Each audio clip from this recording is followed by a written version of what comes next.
अस्सलामुअलैकुम। आपके anti test की तैयारी के लिए मैंने कुछ एमसीक्यूज़ कलेक्ट किए हुए हैं जो कि प्रीवियस एंटी टेस्ट से रिलेटेड हैं। Welcome to my BSN easy lecture channel. अगर आप नए हैं तो आप इसे सब्सक्राइब कर लें ताकि आने वाली हर वीडियो आपको मिल सके। Let's start our video.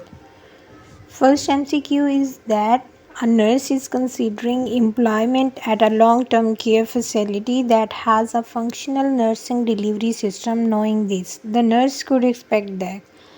अब एक लॉन्ग टर्म केयर फैसिलिटी में जो नर्स है वो functional nursing delivery system provide कर रही है, तो उसमें वो क्या करेगी।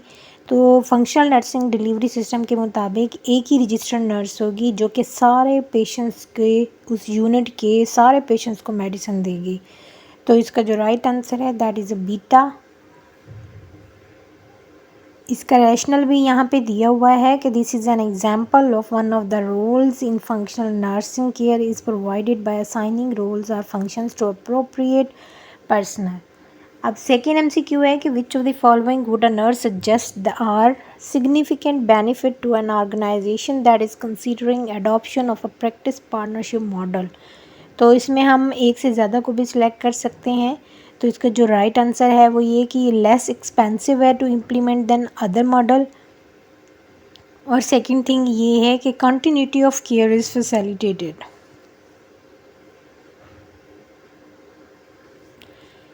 नेक्स्ट MCQ है कि following clients would most likely be selected for case management. अब कौन से ऐसे क्लाइंट्स हैं जो कि सिलेक्टेड होते हैं फॉर केस मैनेजमेंट।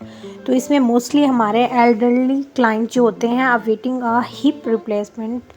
तो ये कॉमन सर्जिकल प्रॉब्लम है क्योंकि ये high volume for most hospital ये देखा जाता है, तो इसलिए उसमें केस मैनेजमेंट अप्रोप्रिएट रहेगा।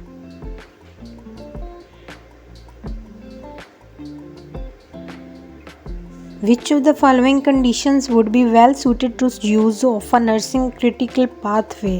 तो कौन सी कंडीशन है जिसमें नर्सिंग क्रिटिकल पाथवे के लिए सूटेबल है। That is a hip replacement surgery. वही पिछली वाली बात के क्योंकि मोस्टली हमारे जो एल्डरली पेशेंट्स होते हैं उनके फॉल के चांसेस ज़्यादा होते हैं, इस वजह से उनकी हिप रिप्लेसमेंट या फिर हिप फ्रैक्चर हिप रिप्लेसमेंट के इश्यूज़ जो हैं वो ज़्यादा देखे जाते हैं।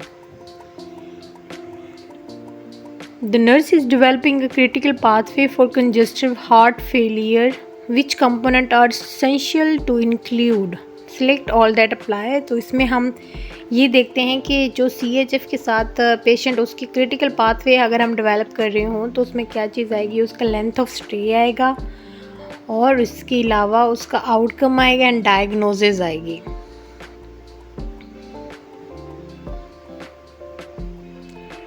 नेक्स्ट MCQ है कि staff nurse is working with a patient who is on a critical pathway for education in preparation for home care. Which one of the following responsibilities would the nurse address first. तो पहली कौन सी responsibility है जिसको वो firstly address करेगी। That is reviewing the information with the client and the family.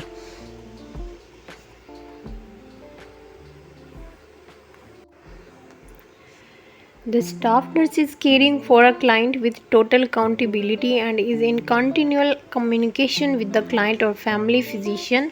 और दूसरे member के साथ भी उसकी कम्युनिकेशन है। तो ये कौन सी डिलीवरी सिस्टम है। That is a total patient care. High volume maternity unit uses differentiated practice as its staffing model. As a new graduate employed on this unit, the nurse can expect that। तो इसका right answer that is the initial level of practice responsibility will be limited. When would the critical pathway need to be revise. अब critical pathway को revise करने की ज़रूरत कब पड़ेगी, जब हमारे पास when the variances show a new trends या हमारे पास न्यू वैरायटीज़ या न्यू ट्रेंड्स आ रहे हों या उसमें बहुत सारी वेरिएंसेस आ रही हों, तब हम क्रिटिकल पाथवे को रिवाइज करते हैं।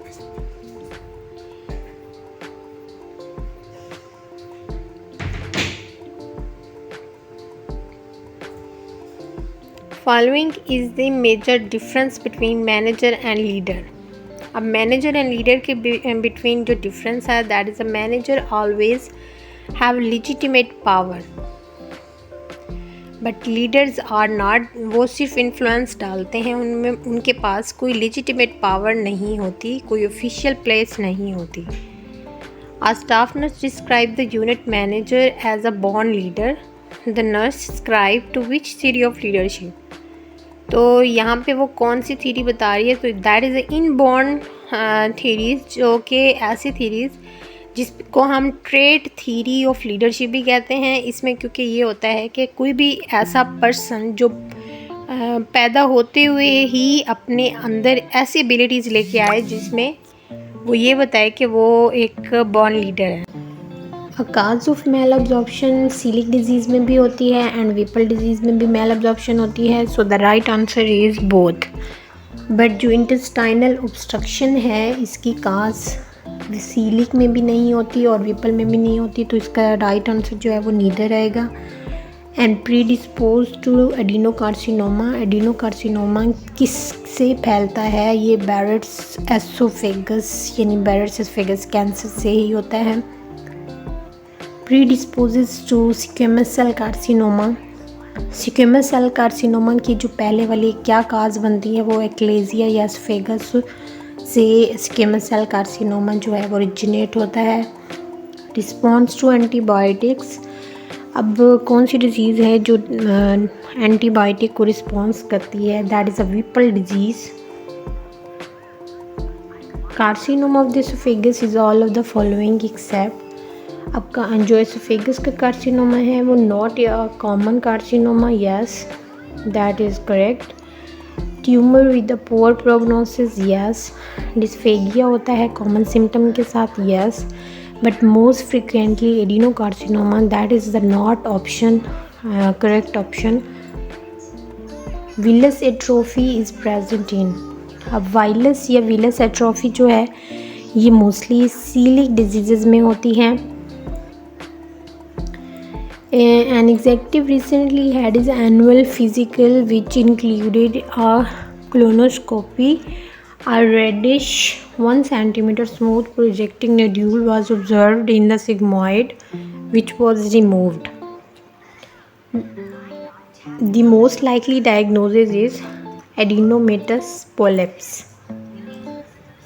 अब डायवर्टिकुला जो है, अगर कोलन में डायवर्टिकुला हो और वो भी associated with all of the following are the except, तो डायवर्टिकुला बेसिकली फिस्टूला फॉर्मेशन में भी हो जाता है, हेमरेज में भी, but development of Crohn disease में डायवर्टिकुला जो है वो नहीं होता। आगे सेम सिनेरियो है बट उसमें कि एग्जेक्टिव जो है वो recently had colon surgery, a flat velvety mass was observed in the caecum, और प्रोविजनल डायग्नोसिस जो की वो villous adenoma, partial colectomy with perform, the further management of the patient should include, तो इसके लिए फर्दर मैनेजमेंट किया हो जाएगी serial follow up colonoscopies. Associated with dysphagia, and dysphagia में क्या एसोसिएट हो सकता है? Carcinoma of the oesophagus, achalasia oesophagus, ये बहुत होते हैं। विलाई डिस्टेंडेड बाय हिस्टियोसाइट्स, तो हिस्टियोसाइट्स मतलब किस डिजीज़ में आपको विलाई या विलस जो है वो नज़र आते हैं? मोस्टली ये विपल डिजीज़ में नज़र आते हैं। The patient is a recent Japanese immigrant with a 3-month history of indigestion and gastric mass. The most likely diagnostic histologic feature in a solid of stomach, slide of stomach are, तो आपको क्या मतलब histologic feature जो है वो नज़र आएंगे? That is invasive anaplastic glands, जो कि शेप चेंज किए हुए ग्लैंड्स होंगे, जो कि मोस्टली इनवर्ड होंगे, स्टमक के इनसाइड होंगे।